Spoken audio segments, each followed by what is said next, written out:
michuano ya kimataifa, ndio ni lazima wajipange sana kwenye logistics za usafiri. Na hili nalisema kwa timu zote, kwa sababu tena hasa hao wanaoenda North Africa, hasa wanaoenda Morocco, maana yake na Azam FC, Yanga, hasa wanaoenda Mali kina Simba, hasa wale wanaoenda Algeria, Yanga tena, lakini pia Singida nafikiri nayo na ruti ya kwenda Algeria, lakini pia hata wale ambao labda watakuwa wanaangukia kwenye baadhi ya nchi za namna hiyo, kwa sababu kuna wasiwasi hapa. Kuna timu inaweza kusafiri kwenda huko, alafu yule mgeni wake wakamkuta tayari kashafika hapa nchini, na wasiwasi huo kwa sababu ya miundombinu ya wenzetu namna ambavyo imekuwa.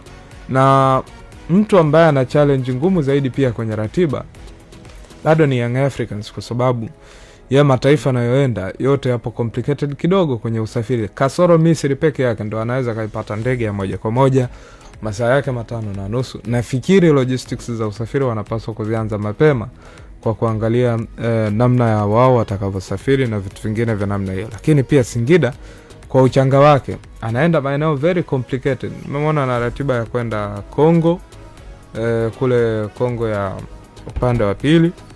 Nimemwona pia ana ratiba ya kwenda Algeria. Singida pia ana ratiba ya kwenda South Africa.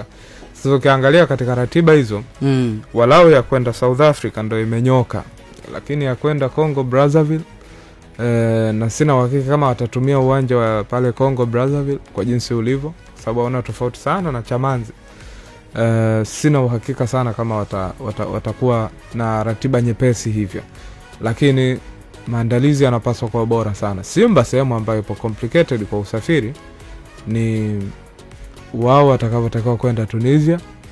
Unafahamu mara nyingi ndege za Tunisia lazima uende kaunge Uturuki ama Dubai pia. Lakini pia Simba watakavyotakiwa kwenda Mali, hiyo ni safari nyingine ndefu mno. Yaani ukizungumzia katika hizi safari, ukaniambia safari gani ipo complicated moja, ni hiyo ya kwenda kucheza na wale kina Stade Malien.